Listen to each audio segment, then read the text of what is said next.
I don't know. I keep thinking my friends could probably fuck my wife better than I can.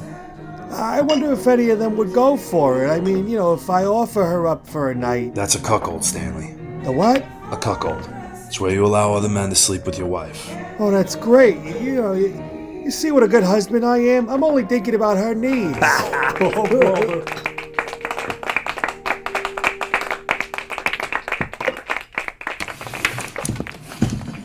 All right, I'll see you guys later. Yeah. Stay safe out there, Pete. And watch your caboose.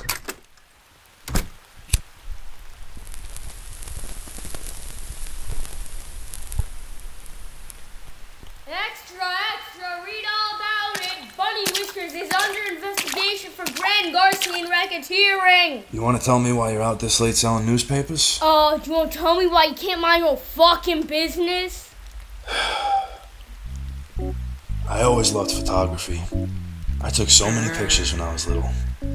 All the other kids in the old neighborhood called me Snapper. It's a name I carried well into my teenage years. They even called my high school girlfriend Snapper. Never understood why. But my old man, he encouraged me to join the force. Took Pop 8 years to make detective. I did it in 3. He pounded a beat not too far from here, actually. I guess it was only natural that I followed in his footsteps, as it were. He moved out to LA after he retired. LA is a completely different kind of darkness than New York. The darkness out there comes from being blinded by the light. Sometimes when I'm at my desk late at the night, filling out reports that nobody ever reads, I think about all the photos people take. Cameras are getting so much smaller. Soon everybody will be able to afford one. I'd bet my bottom dollar that years from now, maybe decades from now, all the photos we take and all the pictures we see will even be in full color. And there'll probably be some people who look back at the pictures from this time and think the whole world was black and white. Sure, black and white, simple, easy, no shades of gray. They'll never understand how colorful the world was. It ain't simple, it ain't easy, and it's all shades of gray.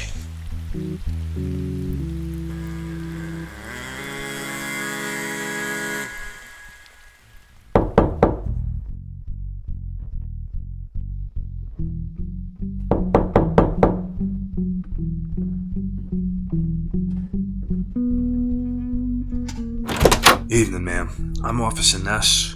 Pete Ness. Well, I ain't done nothing untoward. What are you snooping around here for, Mr. Penis? That's Pete, ma'am. Pete Ness. And I think you know good and well why I'm here, Mrs. Spendmore. Your husband is in a lot of trouble. Firstly, Mr. Penis, he is not my husband. That's why it's still Ms. Spendmore. And my understanding of the law, such as it is that you're only in trouble if you get caught. And he ain't been yet. Not yet, he's not. But he will be caught, and probably by far more nefarious individuals than me. That I can promise you.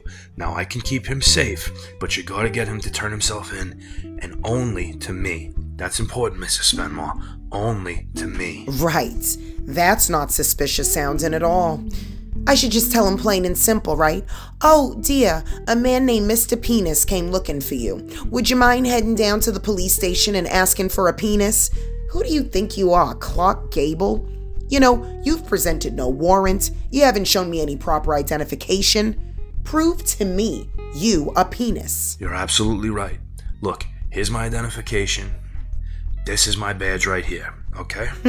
Looks like a phony. As I said, Mrs. Spendmore, my name is Pete Ness. Peter Ness. And you can address me as detective. And as I said, it's Ms. Spendmore. Some detective you are, oh boy. Ma'am, are you familiar with your husband's employer? He does advertisements for that grocery store. I told him he'd be better off bagging the groceries rather than yapping about them on those awful broadcasts. He's a voiceover actor? I mean, he ain't no Mel Blanc, but he gets by. He's more Bud's Market than Bugs Bunny. Bugs Bunny, huh? That's funny. Word around town is that there's another bunny your husband works for. I think this conversation is over, Peter Penis. Tell him to ask for me at the precinct. Me and only me. I promise I can protect him, but he's gotta ask for me. Oh, I feel so much better already. Even if I did believe you, which I don't, this has nothing to do with me.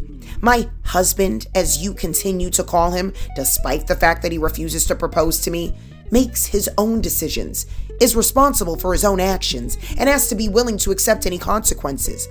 For example, the action of deciding not to propose to me results in the consequence of not once being invited to my humble abode. So you won't find him here, because he has never been here. And if I see you here again, I'll call someone who will make you regret the day you became a copper. Believe me, I'm already there.